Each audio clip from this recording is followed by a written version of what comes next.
GoPro, tapos yung aking tawag ito, motovlogging helmet, kung okay.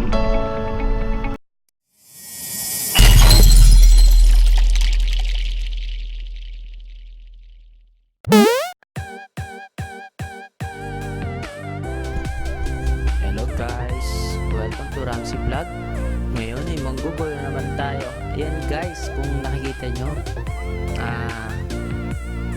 nagawa ko na at naayos ko na yung aking motovlogging helmet with Evo helmet GSX 3000. Tapos yung aking camera ay GoPro Hero 8. Ayan na siya guys. Kung makikita nyo guys, ay ginawa ko yung sarili kong settings ang ginamit ko. Ayan, sana magustuhan nyo guys yung aking record na yan. Sample ko guys ng aking video at sariling settings ng GoPro ko. Yung ano yan.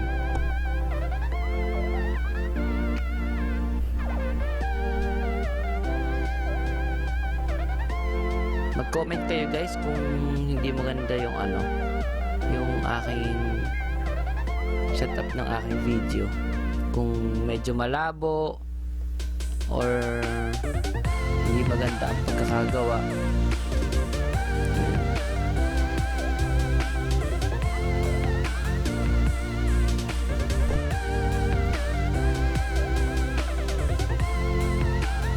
Tapos guys, yung aking pala, ayan ay naka 4K na siya. Tapos 24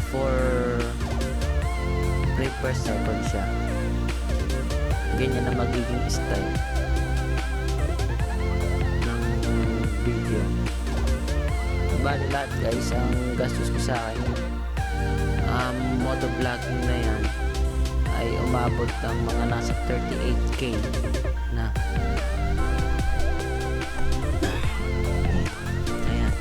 Na ako guys.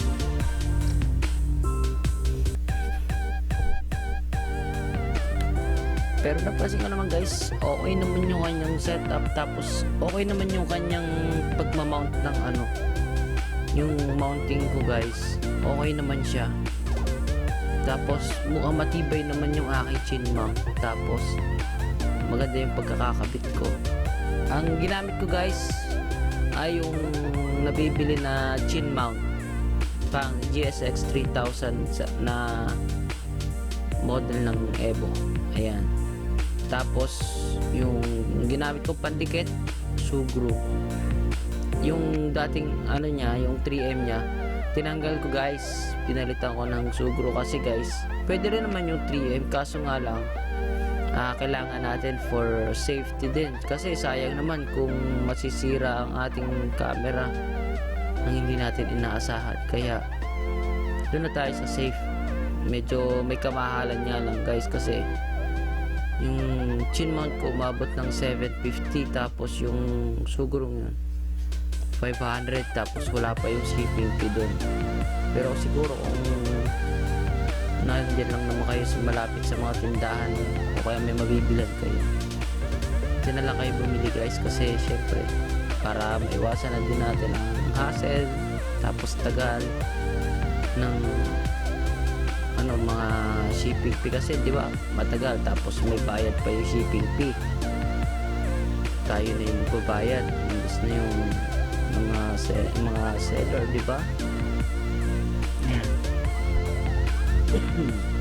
Ayan.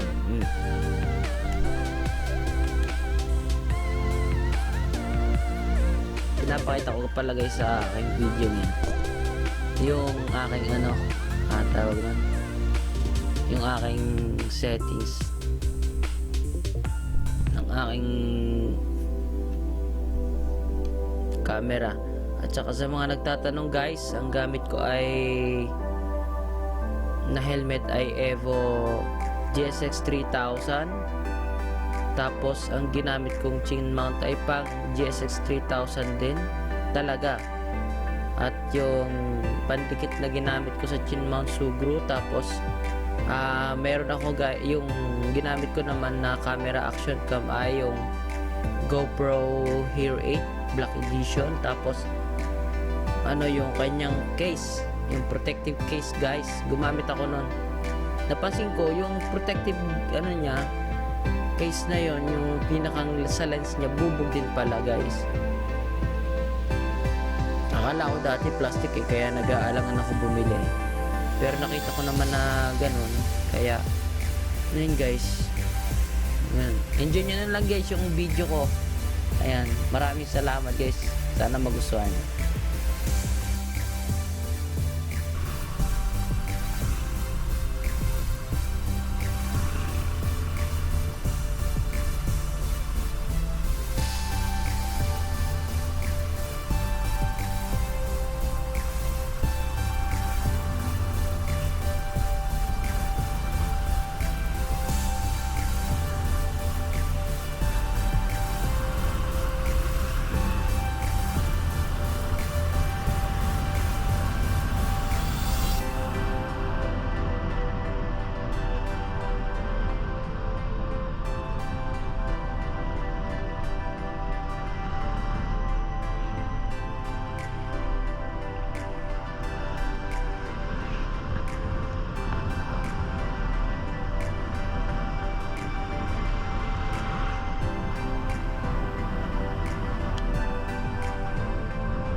guys, like and subscribe to my channel guys. Ayan, mag-start na tayo ng motovlogging guys. Sana magustuhan nyo yan guys. At huwag kalimutan mag-like and subscribe to my channel guys. Tapos kung may mga gusto kayong itanong guys, mag-comment lang kayo sa aking video nito. At kung alam natin ay sasagutin natin guys. Ayan. Maraming salamat guys. Ayan.